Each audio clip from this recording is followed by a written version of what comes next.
There's one video that tells you everything you need to know about the honey badger. Somewhere in the African savannah, a honey badger finds itself in the crushing coils of a massive python. The snake's grip is lethal.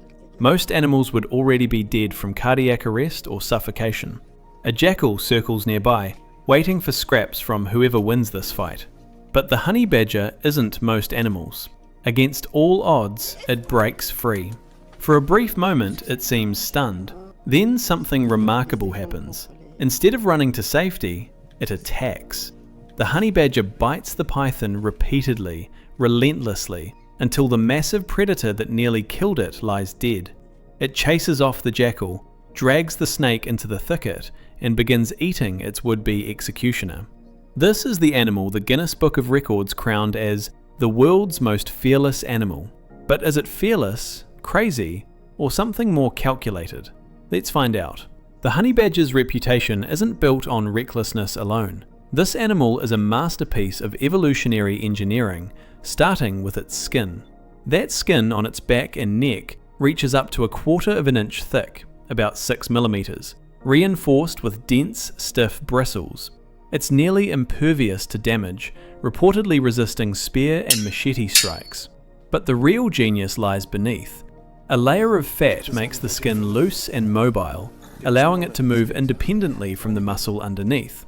Watch what this means in practice. When a leopard grabs a honey badger by the neck, the same killing grip it uses on everything else, the badger twists inside its own skin and bites the leopard's face. Imagine being a predator who's just had your sure thing meal suddenly rotate and counterattack while you're holding it. That's nightmare fuel for a leopard. The armour works against other threats too. Here's a honey badger confronting a porcupine. Those barbed quills cause excruciating pain to nearly every animal in Africa. The honey badger? It barely flinches. The quills can't penetrate deep enough to matter. Some photos show honey badgers looking like pin cushions after these encounters. Whether the porcupine survives is questionable. But physical defences are only part of the story. The honey badger's most dangerous weapon is its brain, and that intelligence becomes crucial when you understand the world it navigates daily. Understanding the honey badger means understanding what it's up against. Imagine being the size of a large house cat in Africa, surrounded by lions that weigh over 400 pounds, packs of wild dogs, hyenas with bone-crushing jaws, and leopards that ambush from trees. You can't outrun any of them, you can't overpower them, you can't hide from them all. Now add black mambas, snakes whose venom can kill a human in 30 minutes, cobras, vipers, scorpions with neurotoxic venom under every rock. For a small animal, this is hell on earth. Most creatures this size survive by being invisible, nocturnal, or extremely cautious. The honey badger chose a different strategy entirely: offense. Watch this lion approach what looks like an easy snack. The honey badger doesn't flee, it charges, directly, at a lion. This breaks every rule in the predator's playbook. Prey runs, triggering the chase instinct. But when something small attacks you, that's a warning. In nature, animals that stand against larger predators usually have a reason: venom, spines, toxins, something that makes them dangerous to eat. The lion does a cost-benefit analysis. Is this tiny meal worth the unknown risk when there are antelope everywhere? Usually the answer is no. The honey badger's bluff works because it's backed by enough real capability to be credible. But this isn't just blind aggression. The honey badger demonstrates remarkable intelligence in how it applies these tactics. It reads situations, adapts strategies, and learns from encounters. When facing a larger predator, it doesn't just charge mindlessly. It positions itself to maximize its defensive advantages, keeps obstacles between itself and the threat, and times its attacks for maximum effect. This cognitive flexibility is what transforms simple toughness into true survival mastery. The defensive toolkit goes deeper. Like skunks, honey badgers can spray an intensely foul-smelling secretion at threats powerful enough to make most predators back off immediately. It's a last resort weapon that adds another layer to their already impressive defense system. Look at its coloring. Sharp black and white contrast. This isn't camouflage, it's the opposite. These patterns are nature's warning labels. what biologists call aposematic coloration. Skunks have it, poison dart frogs have it, venomous snakes have it. The message is universal. I'm memorable, and attacking me was painful. Don't make that mistake twice. Why honey badger? The name itself reveals its nature. Honey badger comes directly from its reputation for raiding bee colonies. Ratel derives from the Afrikaans word for honeycomb, reflecting the same obsession. These names aren't poetic. They're descriptive labels for an animal whose love of honey defines much of its behavior. Bees are viciously defensive. They swarm in massive numbers. Their stings are agonizing. Most animals avoid hives entirely. The honey badger potentially evolved specifically to raid them. The thick skin and bristles make stinging difficult. The ones that penetrate? The badger has venom resistance that lets it endure hundreds of stings that would incapacitate anything else its size. It can withstand a full hive assault, extract the honeycomb, and walk away to feast. What's remarkable is how the honey badger approaches these raids. It doesn't just barrel in recklessly. The animal often waits until evening, when bees are less active, then attacks with brutal efficiency. Instead of climbing straight into danger, honey badgers will tear at tree bases, claw structures apart, or undermine hives until they collapse. Brute problem solving rather than blind force. This destructive intelligence, applied to one of nature's most dangerous food sources, shows an animal that combines strategic thinking with its physical gifts. But bee venom tolerance is just the beginning. Honey badgers actively hunt black mambas, cobras, and vipers, snakes that can kill adult humans in minutes. They seek them out as prey. Sometimes a snake lands a clean bite, pumping venom directly into the bloodstream.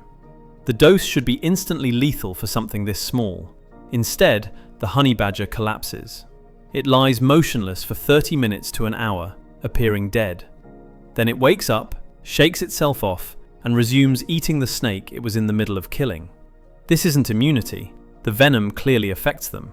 But their physiology can somehow neutralize doses that would kill most mammals their size. How this resistance evolved remains partly mysterious, appearing to be an innate biological adaptation built into their system. Whatever the mechanism, the honey badger seems to understand its own capabilities, hunting venomous snakes with a calculated confidence that suggests experience and memory at work. It's an animal that knows its limits and operates right at the edge of them. The honey badger has essentially converted its environment's deadliest threats into a buffet. Here's footage of 2 honey badgers being released into the wild. Cameramen and wildlife workers carefully positioned, partition ready to lift. The moment arrives. The badgers bolt toward freedom, but first they charge the humans. The message is unmistakable. Follow us and we fight. Your size doesn't matter. Or watch this. A leopard has caught a young honey badger cub. It's over, right? The mother appears. She doesn't assess odds or consider self-preservation. She attacks a predator twice her size without hesitation, forcing it to release her cub. These moments are extraordinary. They're also incomplete without the other half of the story. That leopard encounter with a cub? Extended footage shows the rescue failed. The leopard killed the young honey badger anyway. Here's a lioness with a honey badger in her jaws. The badger fights with everything it has. The thick skin, the twisting, the biting, it doesn't matter. The lioness wins. Search online and you'll find countless videos of honey badgers dying. To lions, leopards, wild dogs. That armor isn't actually bulletproof. Those claws can't overcome 400 pounds of apex predator. Venom resistance is useless against crushing jaws. So was the most fearless animal title just marketing hype? No. This is where it gets profound. What courage actually means. The honey badger's failures don't undermine its fearlessness, they prove it. Courage isn't the absence of danger or the guarantee of survival. It's choosing to act despite knowing the terrible odds. Every time a honey badger confronts a lion, it's gambling with its life. The thick skin might work, the charge might make the lion hesitate, or the honey badger might die. It does it anyway. That mother attacking a leopard twice her size to save her cub, she absolutely knew she could die. Leopards are specialized killers, but her offspring was in mortal danger, so she attacked. Not because it was safe, because it mattered more than safety. The honey badger is roughly cat-sized, living among creatures that outweigh it by hundreds of pounds. It has thick skin, powerful jaws, sharp claws, intelligence, and venom resistance. But its greatest asset is simpler: an absolute refusal to be intimidated. Some gambles pay off. The honey badger escapes, or drives off the threat, or wins against impossible odds. Other times, it becomes a meal. But the willingness to stand and fight rather than flee, to take calculated risks rather than accept certain defeat, to attack when cornered rather than submit, that's what makes it truly fearless. The honey badger deserves its title not because it's invincible, but because it never surrenders. Not to pythons, not to lions, not to anything.